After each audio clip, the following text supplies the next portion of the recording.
It's very Be hard. quiet for like 10 seconds. Here we go.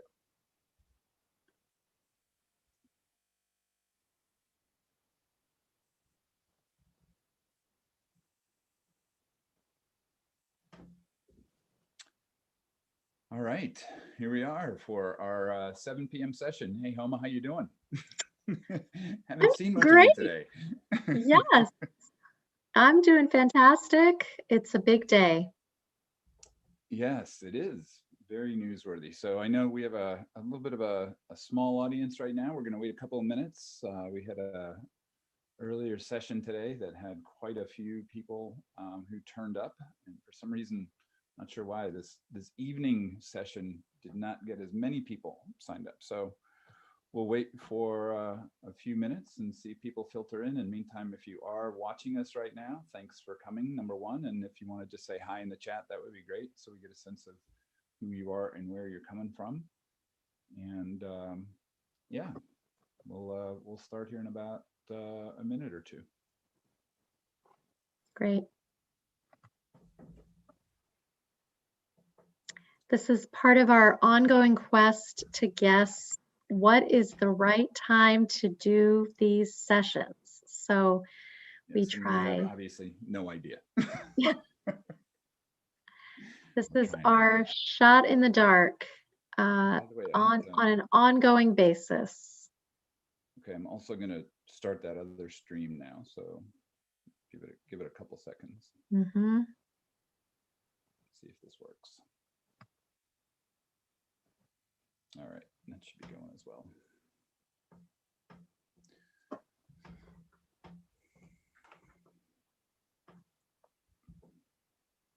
Maybe we did have a problem with the link.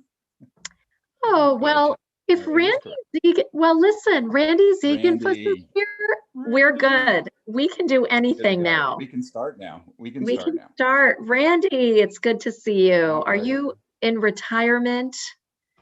I think Randy is. He is, yeah. He is, yes. He said enough. Hi, Eileen, how are you? Oh, is it Ellen? Oh, my bad. Sorry about that. So we'll give it another minute or so, and yeah, and then we'll go ahead and get started. Benjamin from Thailand. Uh-oh. Keep evening sessions. It's early in the morning. Yeah, it must be. Was it like 6 or 7 in the morning? That's right.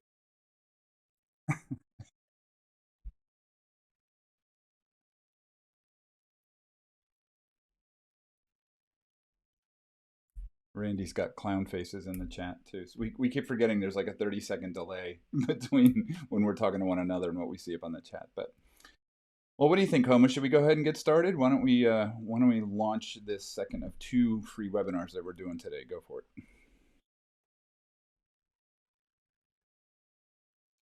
And you know what? I'm going to stop you. I'm going to stop you again because it seems like it's just me on screen again, and I'm not sure why that's doing that. But I'm just going to turn off that other thing because it seems like when we do that, unless there's something that maybe I need to, hold on one sec. Let me just see.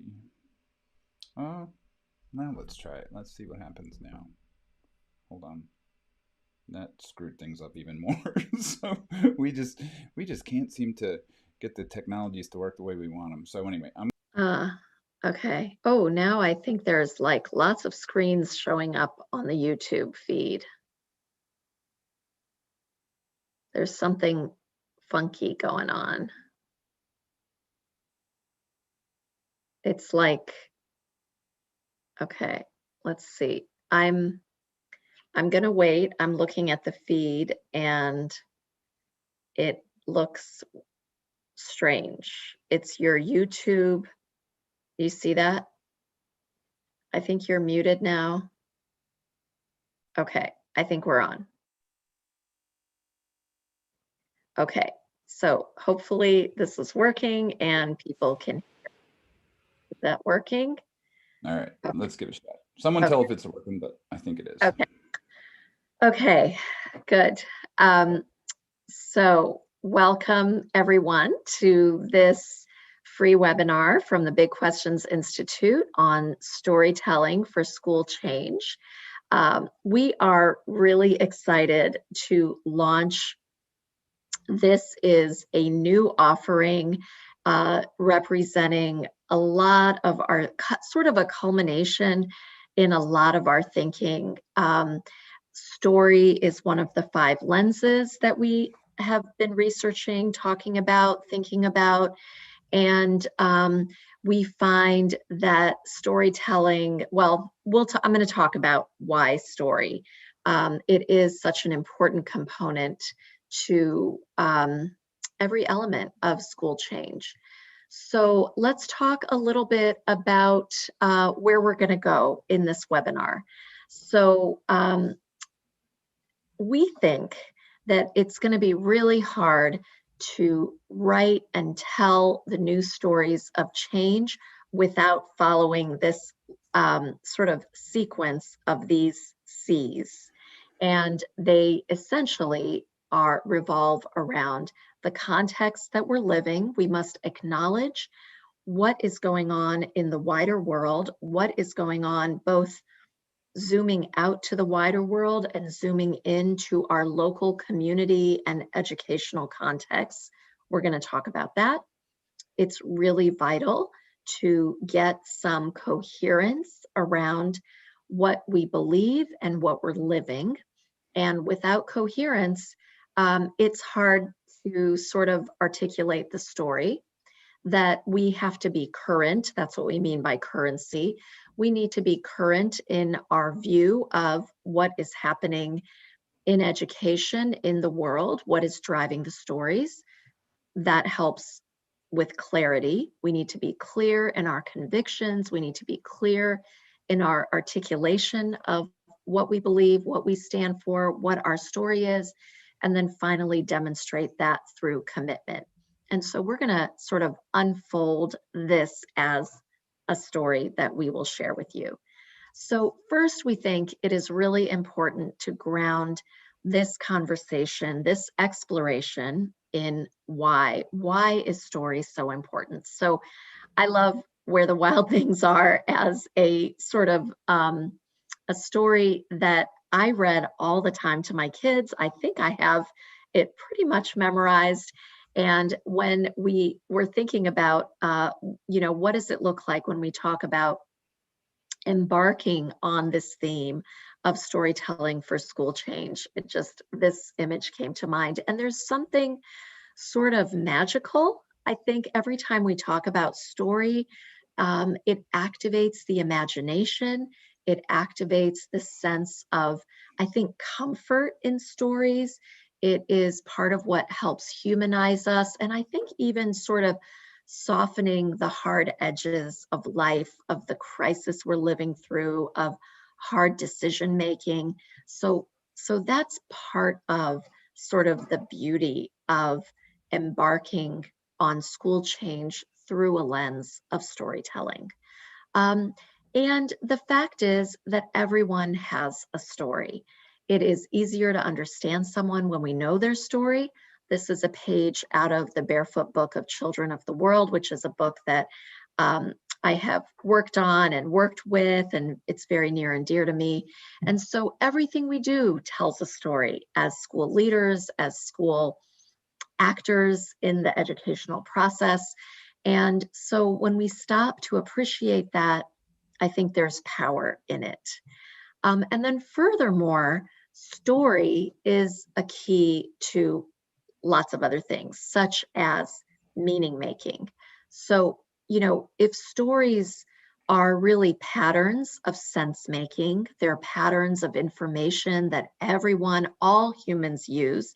And so it's a universal way to find meaning and understanding, no matter how uncertain, volatile, complex, ambiguous the world gets. And when we do this meaning making, one of the really important elements of storytelling and meaning making is the ability to zoom out to the whole wide world, zoom back in to why the story is important to us, our stories are global, our stories are local. So we're constantly relating universal stories back to what matters to us. Stories are important as elements of helping us build trust at a time when trust and truth telling are scarce.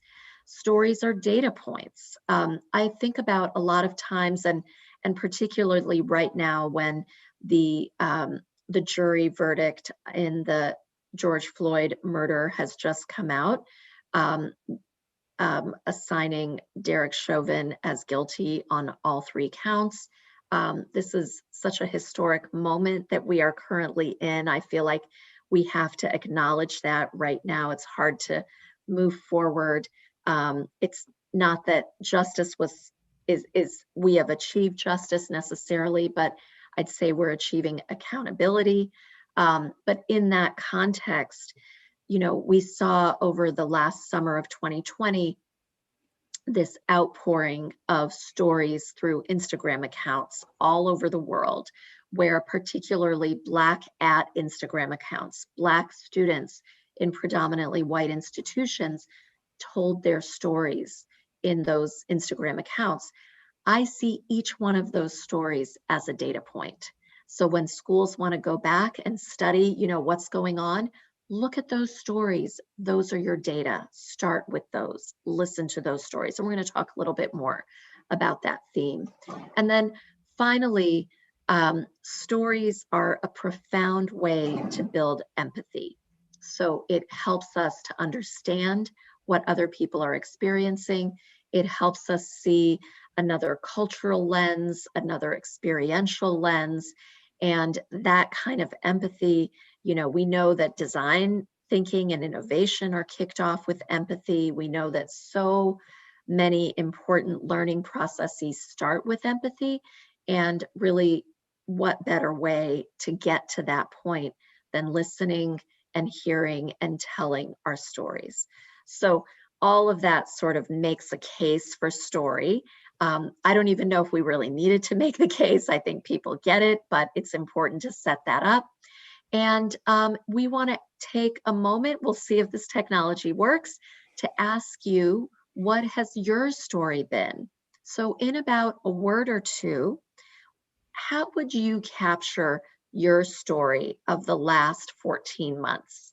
So we would like you to go to the website, menti.com, and we'll put in the chat, there's a little bit of a delay, the number 3910 4199.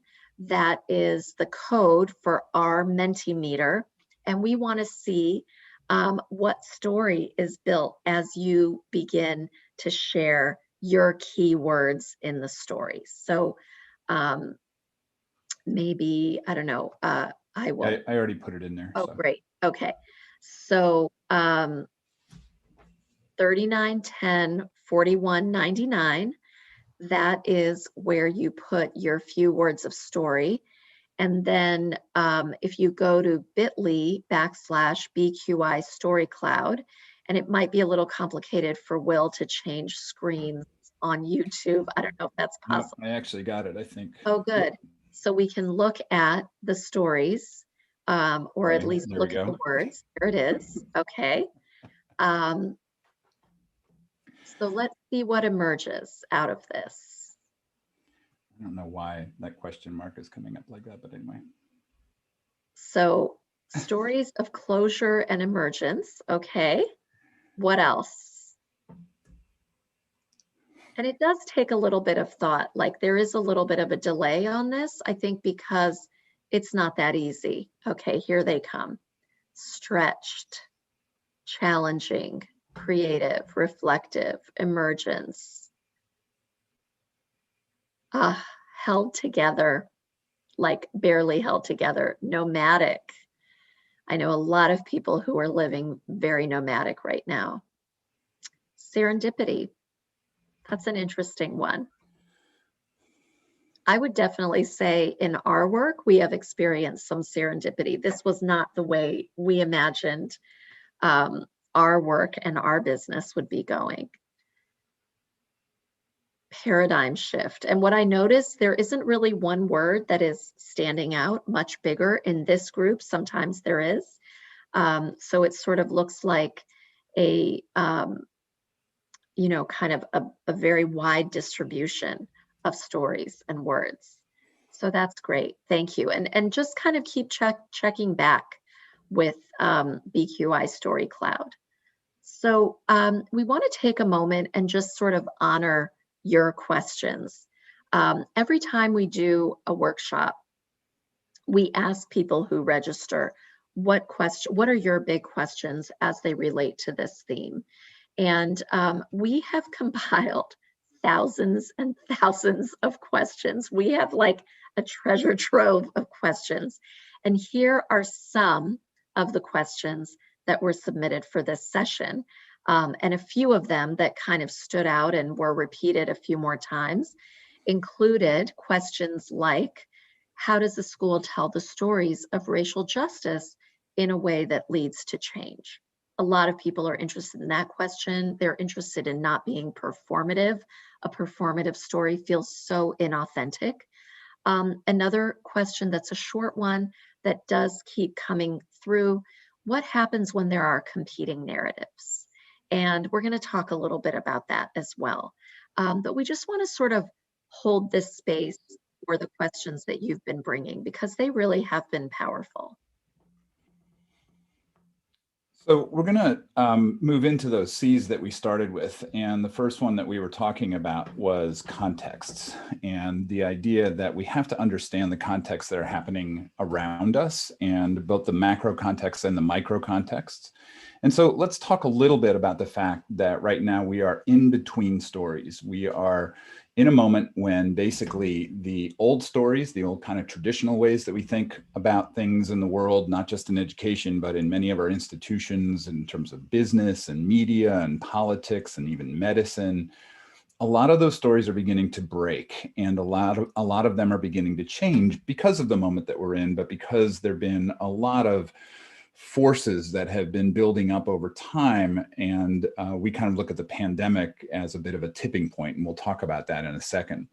But this idea of being in between stories is difficult. It's not easy because we're not anchored as much as we were in the past to being in this kind of predictable space where we felt some comfort in terms of kind of at least knowing what was going on and what was happening and what might come next, to now really looking into the future and not being very certain. And so, as Yuval Harari calls it, it's a moment of disillusionment and anger. And the stories are kind of beginning to represent that in some powerful ways as well. What's happened, as I said just a second ago, is that because of the pandemic and because of many of these other kind of existential crises that we find ourselves in the middle of, story change is beginning to accelerate. Certainly, the pandemic is the biggest accelerator in this moment, but there are many others that have forced us to think very hard about the stories that we're living and the narratives that kind of go around those as well. Obviously, the uprising and the issues around social and racial justice are really forefront right now in this particular moment, in this particular minute. In fact, obviously, these are pushing the ways that we think about narratives and stories and the ways in which we live. The continued income inequality and wealth inequality in so many parts of the world right now that is getting worse and is having impacts in ways that I think are becoming more and more obvious and more fraught. The idea that even in well-developed democracies, there is a bit of a downward movement in terms of our freedoms and our abilities to participate in democracy in the ways in which we expect to. And then also, obviously, this kind of looming existential threat of climate. All of these are drivers, and all of these right now, as they come together, are accelerating a lot of change. I mean, if you look at schools, just the quickest example, and we all know it, is we've moved probably 5 or 7 years in terms of our use of technology in the span of maybe 5 or 7 weeks last year. And again, I don't think that's an isolated example. I think there are lots of other things, lots of other ways that we begin to think about the operation of institutions and whatever else in our world very differently because of that. So Scott Galloway in a really interesting book called Post-Corona talks about this, that it's just been this kind of fast forward that we've been on. And when you're in that moment, obviously there is a lot of tension, because what happens is that the stories that start coming out don't reflect the larger narrative. And this is kind of a wonky little distinction that we like to make, but narrative to us is the larger arc of what's happening in the world. And we're going to talk about the narrative of education here in a second, which is arcing in a different way today from the direction that it's been taking, and certainly from the direction it was taking even just a couple of years ago. And then the stories are the actual kind of, beginning and end stories that we tell about what is happening on the ground. So the stories that we tell about schools, the stories that we tell about media, and the ways that that we kind of see those institutions and those ideas based on the stories that we hear and that we're kind of living as well.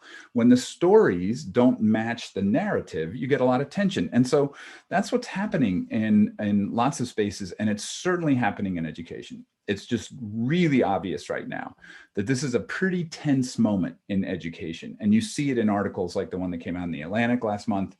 Private schools have become truly obscene, where they are questioning this idea of entitlement and entrenched inequalities, and this kind of pretension that they are engines of social change. That story is not the story of these private schools, is not matching this kind of changing narrative around what an education should be, that it should be more equitable, that it should be more socially, it really should be more kind of socially connected to the lives that we're living right now. Another one is, teens are beginning to question whether or not they should go to college, whether or not they want to go to college. And again, that's because a lot of the stories that we're telling don't match the changing narrative of education. Nearly half of parents don't want their kids to go straight to a four-year college. I mean, think about that for a second. That's a huge shift. And that is absolutely an outgrowth of these larger kind of existential changes and powers that are out there that are shifting the way that we think about, like I said, everything, and education included. And in Black households, the number of Black households or Black parents who decided to homeschool their kids was up almost over fivefold in just the span of 3 to 5 months last year during the pandemic, which is going to have long-lasting implications. There's no question. And then finally, it causes us to just kind of challenge the very foundation of the work. I mean, what if everything we believe about education is a lie? That's a little bit of a clickbaity title, a little hyperbolic, certainly, but it's a genuine question that a lot of people are beginning to ask because of this disassociation between what happens and what what we're doing and kind of what the larger narrative or arc of this conversation is. So let's talk about that narrative piece, right? So the arc has traditionally been in education that if you want to succeed, then you go to school, you play by the rules, you work hard, you get good grades, you ace the tests, you go to good college, you get a good job. And kind of in that narrative, that the education that you receive is explicit. Someone decides what it is for you. It's really competitive, and it's something that's required. You have to have some type of a degree or diploma or whatever else in order to be deemed successful or educated. But the narrative is shifting because in many ways of the technologies that we have at our fingertips, because of the internet. The last 20 years have been this explosion of access for millions of people, billions of people, actually, not everyone yet, but it's still moving in that direction. Access to content and information and knowledge and teachers and technologies. And when you have that access, then it kind of changes the ways in which you can think about how to become educated. Now you can create your own school, so to speak. You can develop your passion. You can learn how to learn, develop skills, find and solve real problems. And in this narrative, education is more tacit. It's something that we do with one another. We learn from one another in the moment that we need to learn it. It's more impactful. It's more collaborative. And it's something that is much more desired, and there's much more motivation in some cases to get this type of an education. And I see this every day right now with my daughter, who just came home from a trip. And I'm putting off going and giving her a hug because I'm giving this presentation. But anyway, so it's a shift. It's a different way of thinking about what it means to get educated. And you see this again now in lots of different stories, right? These are stories that are a little bit more resonant with that narrative. Google's new certificates, they say a fraction of the cost, but just as valuable as a college degree. They're not going to treat them any differently.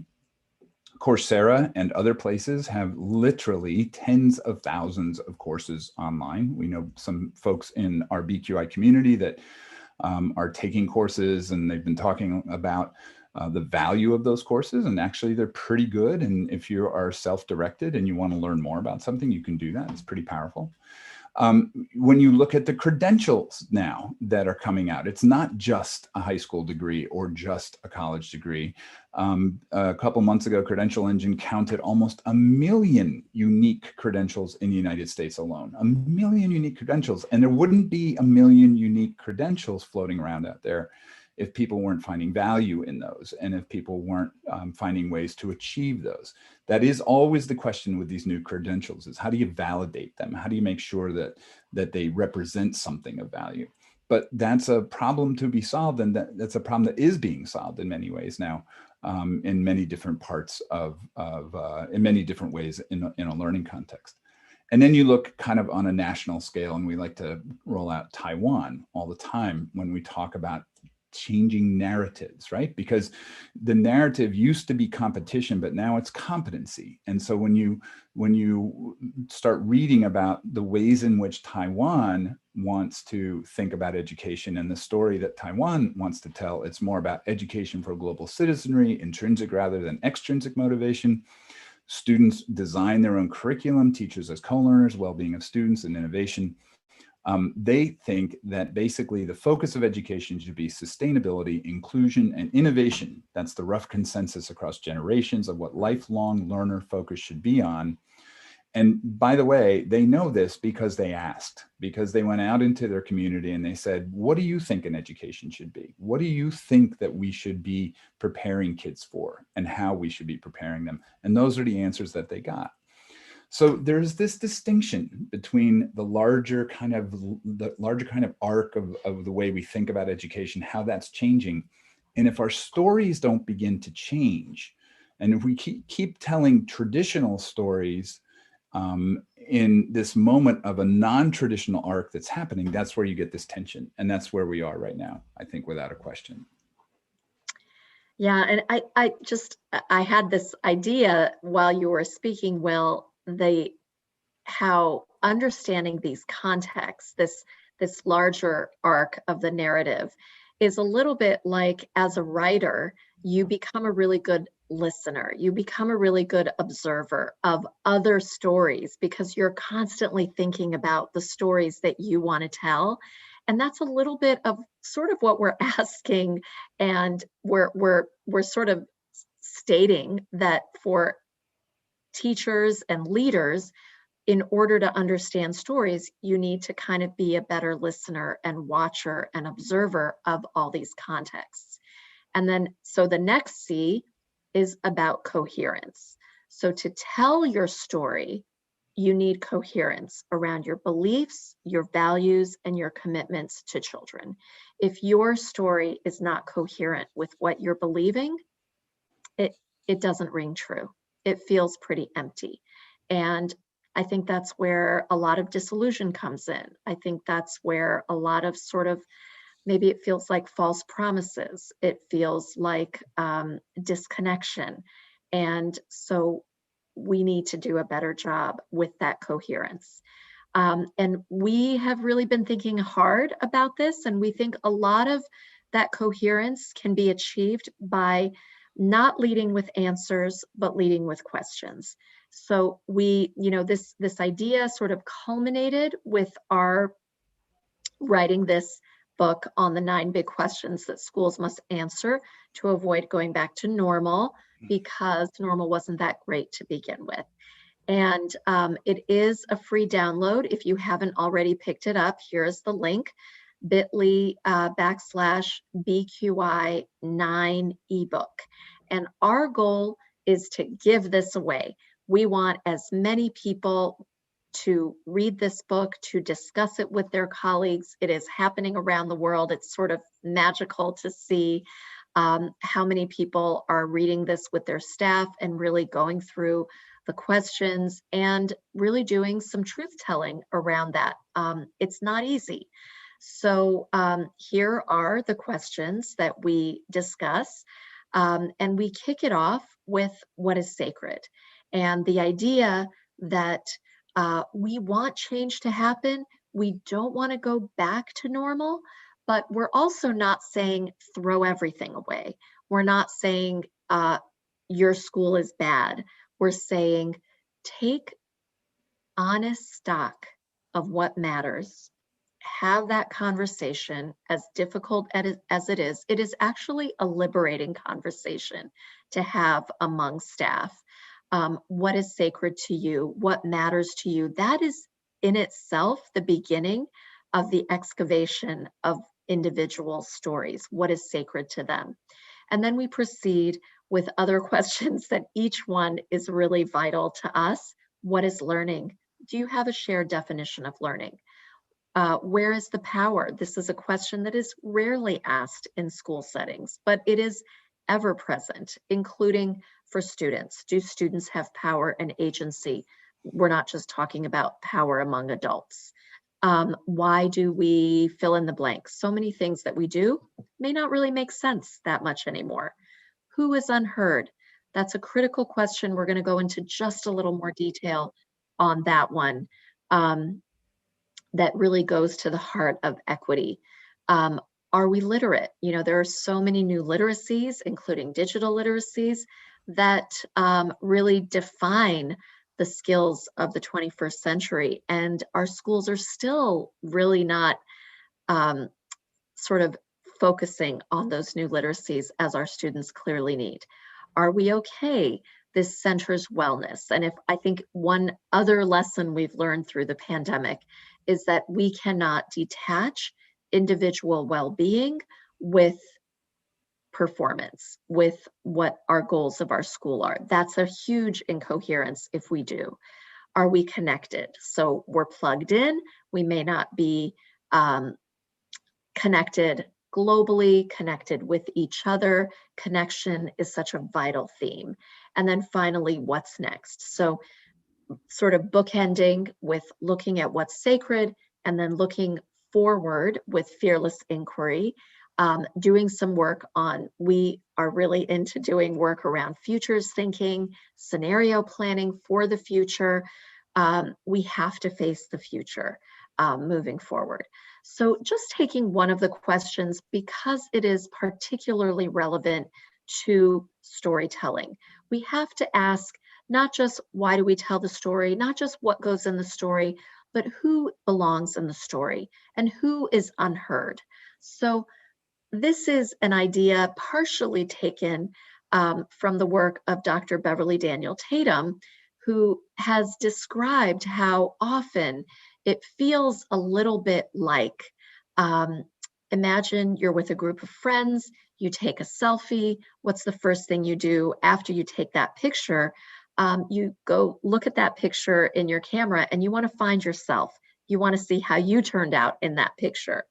And what if every time you go look for yourself, your picture is erased out, at least metaphorically? You're erased out of the picture. You're going to start thinking, maybe something's wrong with me. Did I do something wrong? Do I not deserve to be in the picture? Maybe everyone else is better than me.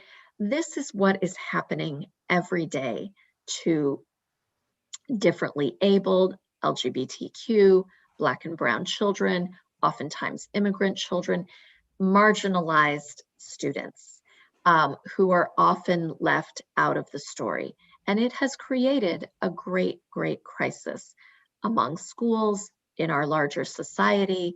It's a crisis of empathy. It's a crisis of justice. we must address this. And perhaps by considering the story and honoring the genius and the stories that all of our children bring to our communities, to our schools, this might be a way out of this sort of deep, difficult hole that we are in. And then another way of thinking about this comes from the West African proverb, the lion story will never be known as long as the hunter is the one to tell it. So as long as we center our curriculum in the conqueror, in the white male, often victor, and we exalt that story above others, we miss out on the lion's story. And that is another, it's another way that we are not better off for it. So these are just a few examples of the one question, who is unheard, and the power of lifting up and paying attention, listening to, and offering a chance for everyone to get to tell their story. So hopefully, once you have coherence, and again, maybe those questions can help with that, then we really need to do a bit of a story audit and understand what our current stories are. Now, one of the things we have to remember is that every single thing we do in school tells a story. Every single thing. Every line item in the budget tells a story. Every message, every email, every announcement, the way that you do your bell schedules, all of that stuff tells a story about what is important, what is valuable to you. And it tells a story in lots of different ways. You may not even know, you may not even realize the stories that you're telling. And so that's why we take people through an audit of what exactly is the story that's being told. You look into classrooms, that tells a story. We learn a lot about power by just peeking into classrooms and seeing who's at the front of the room. What are kids doing? How are those desks arranged?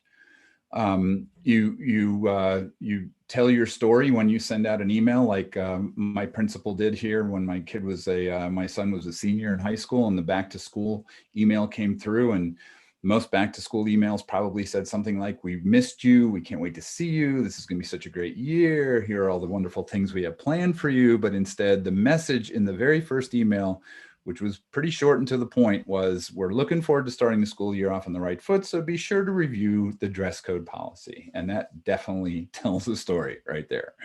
The signage in your hallways tell a story without question. We always are looking at what's up on the walls. What is it that kids are seeing? How are they being communicated a story to?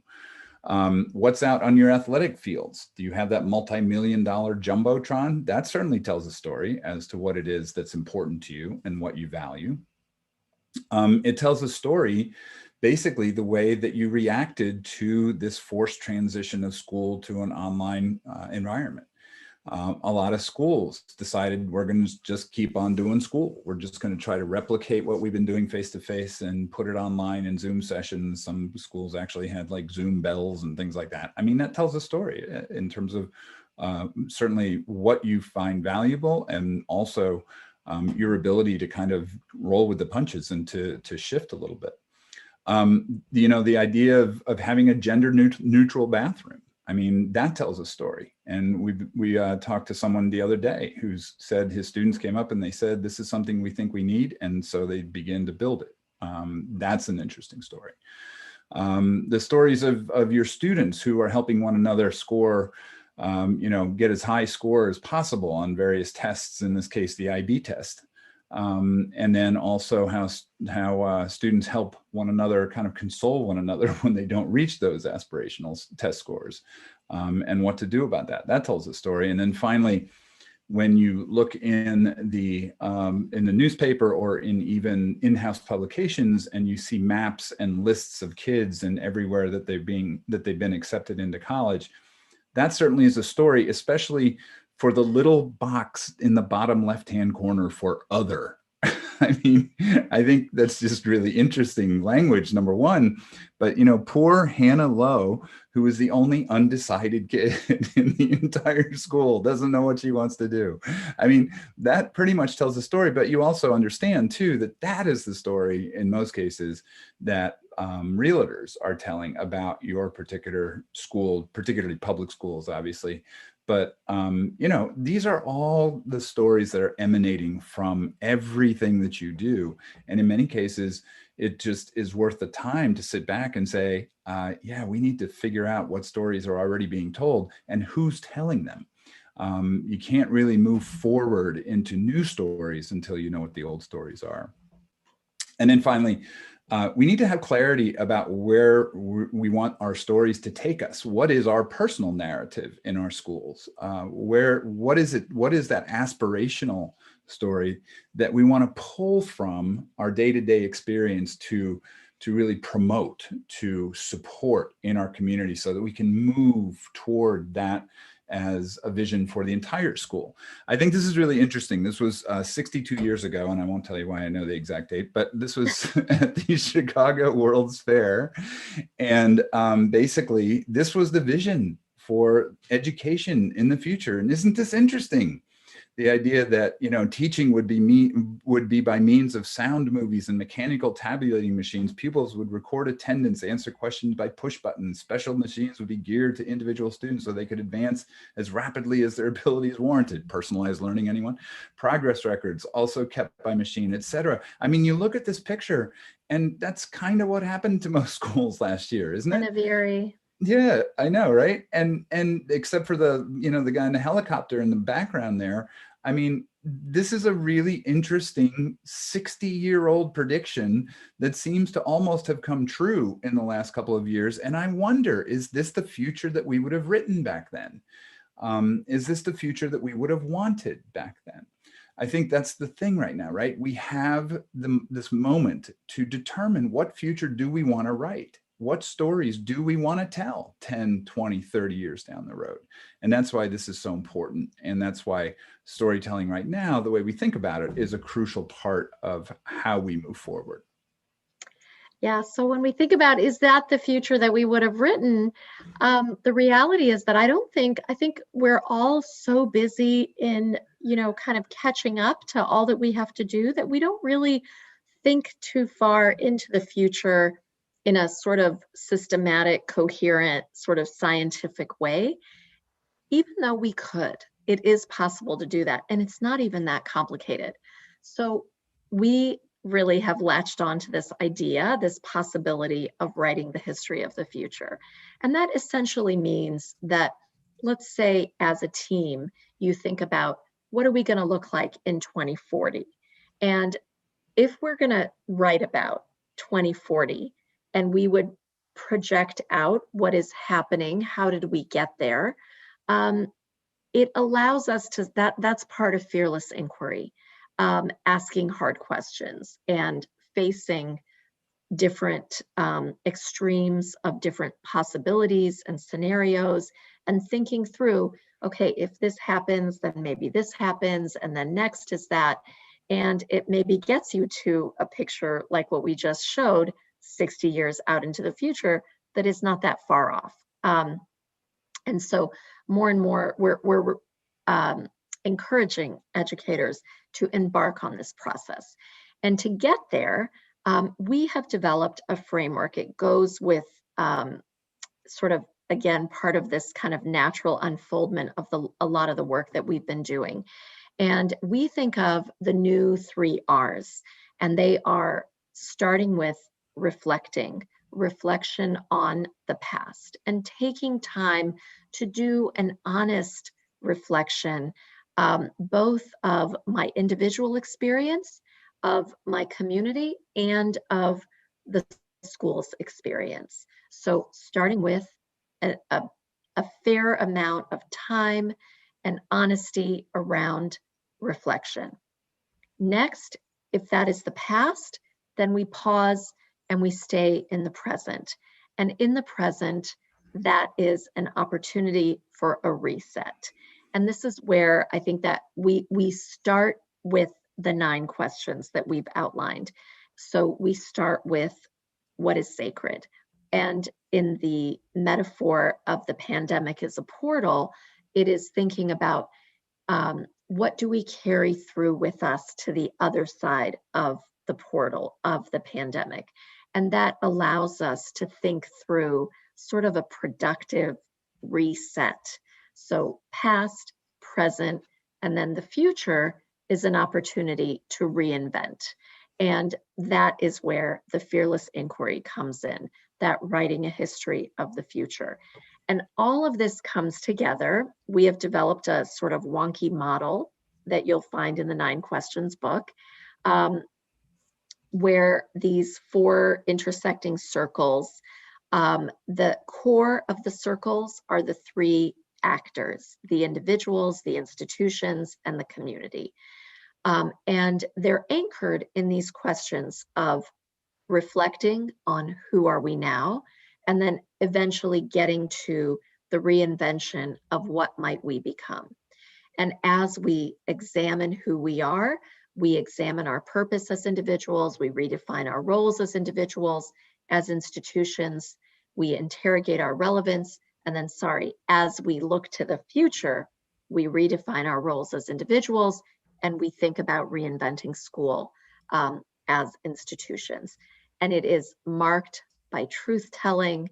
It's a very creative process that definitely looks at our practices and our narratives. So those stories we tell as institutions will help inform what we will become. So to develop an effective practice for writing new stories that support change, that is where commitment comes in. We need to commit to a process. And all of the, like, I think the 3 R's are very sort of practical, grounded process that helps us get to the how. And a few of the specific steps as you begin to commit to a process, some steps as part of the how are to first clearly articulate your commitment to hearing and telling news stories. So especially as a school leader, that articulation is really powerful and it offers clarity. You want to build capacity. Part of the work of professional development, of learning, is really about building capacity over time for people to hear and tell their news stories. We have to learn how to do this. We need to choose wisely. So, what is that core message that you want to continually reinforce? You only have so much bandwidth for your story. What goes into that story? What are your priorities? You want to make students and teachers the heroes of the learning story.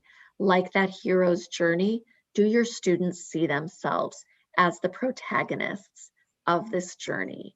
And how do you make them that?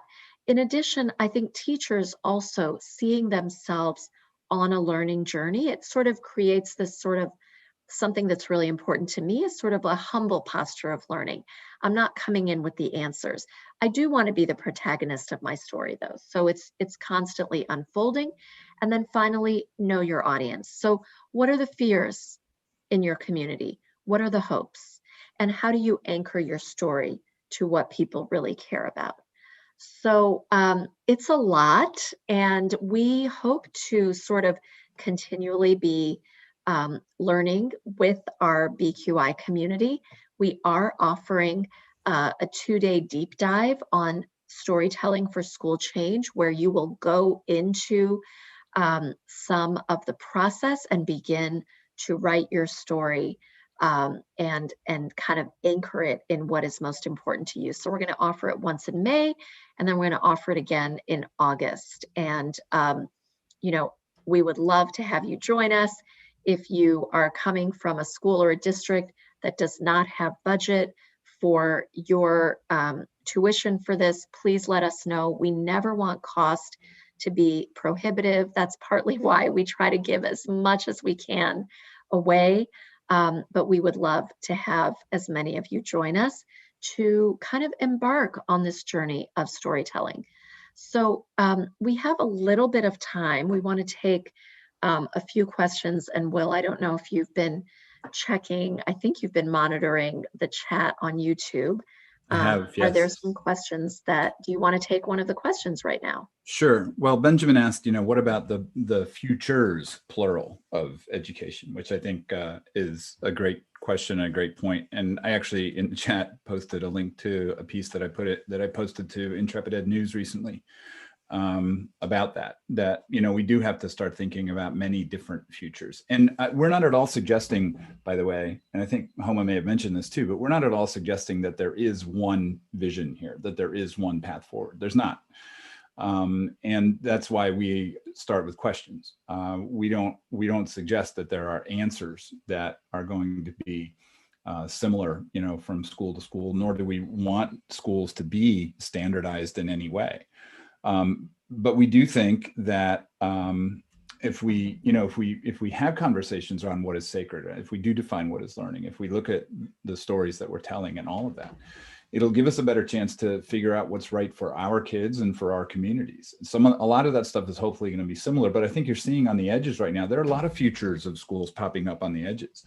A lot of very innovative spaces that people are participating in and building that I think are giving us a little bit of a hint, at least, of, again, how that arc is changing. And it's exciting right now. As daunting as it's been, as fatiguing as it's been, it's really exciting too, I think.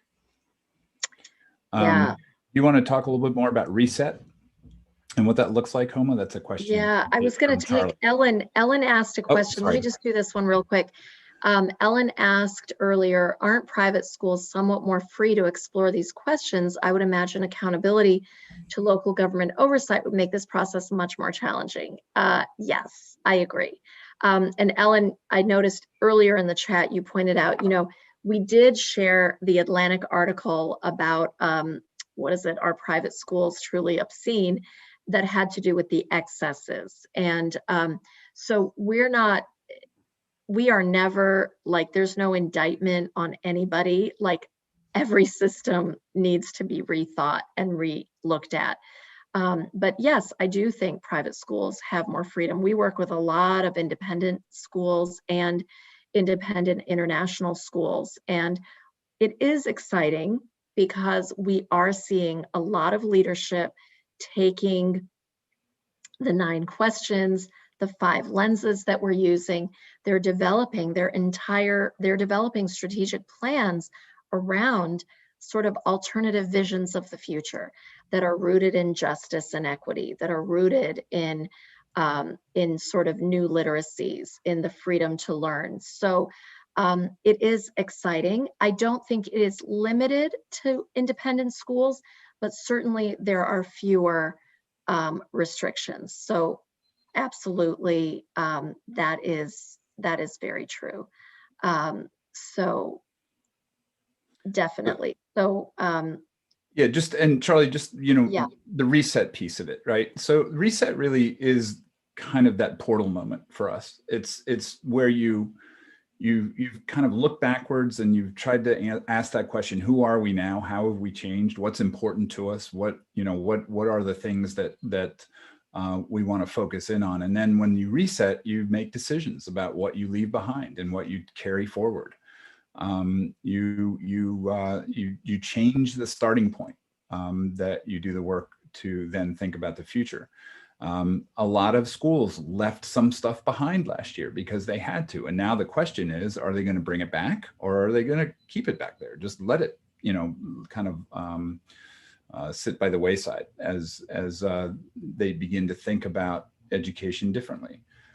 So it's important to kind of get to the point where you understand what your core is and what those things are that are absolutely sacred to you that you don't want to lose. That's the reset. Let's make sure that we're focused on those things right now. And then from that point, you can begin to think of, okay, and so how do we want to move forward from there then? How do we want to think about teaching and learning? How do we want to think about all these other things that are just parts of schools that probably aren't going to go away, but that we can definitely think differently about? And Homa, you wanted to add to that? Yeah, one of the things I think is interesting, because it is sometimes kind of blurry what is the reset? What goes into reset? And one of the things we found as we've been working with the 3 Rs is that the lines between them are kind of fuzzy. And that's okay because we don't like working in silos anyways. So saying reset is past, I'm sorry, reflect is past, reset is present, reinvent is future is a little bit of a device to help us distinguish between them, but the lines are blurred. So sometimes we're reflecting, and as we're reflecting, we're actually resetting.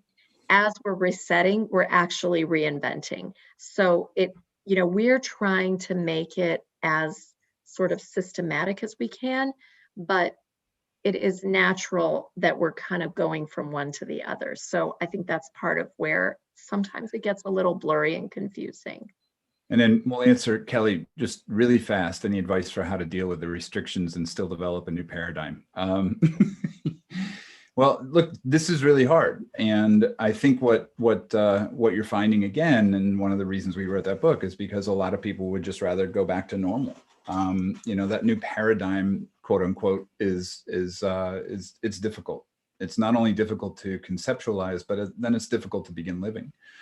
But again, I think that to really set a foundation for that work by becoming very clear as to what your beliefs, values, and commitments are to children, and then gauging every decision that you make against those answers. I think that's an important starting point. And if you can build from that starting point, then I think that build is stronger. It's just on a more developed foundation, but this is difficult work. There's no question. I would also, I think, kind of building on that, advocate. Uh-oh. Well, that may be the print out the book free. Whoops, I don't know. I don't know if you froze on my end or froze on your end, but someone froze. But anyway, go ahead. Okay, so I wanted to say, share the 9 questions book with your colleagues and start with what is sacred. And we have found in a number of schools that have given us feedback, they said that we had staff that have been completely intransigent. They did not want to listen to any change conversation, but we did the audit activities, and in every chapter we have audit activities, and then we have toward a new normal, which are the sort of recommendations. When they did the questioning on what is sacred with their staff, they really experienced some breakthrough. So Kelly, I would love if you try that out and let us know, because I think that really helps unstick minds, unlock, unblock a little bit. It's still really hard, but at least that might be a helpful beginning step. And, like one small step at a time. We're not saying that everybody does all 9 questions all in one go. Like, start with one of them and then see what happens. Well, on that note, I think it's a great place to bring this to a close. Thanks so much for hanging out with us for a little bit and kind of exploring and at least entertaining these ideas about story. We think it's an important concept, and we do hope that you'll join us in a few weeks for our workshop, and that you'll bring some friends as well. But either way, if you haven't already joined us in our community, we would love to see you there as well. And thanks for the support. And if there's anything we can do to help you in your work, please let us know. So be well, everyone. Cheers. Thank you. Thanks, everybody.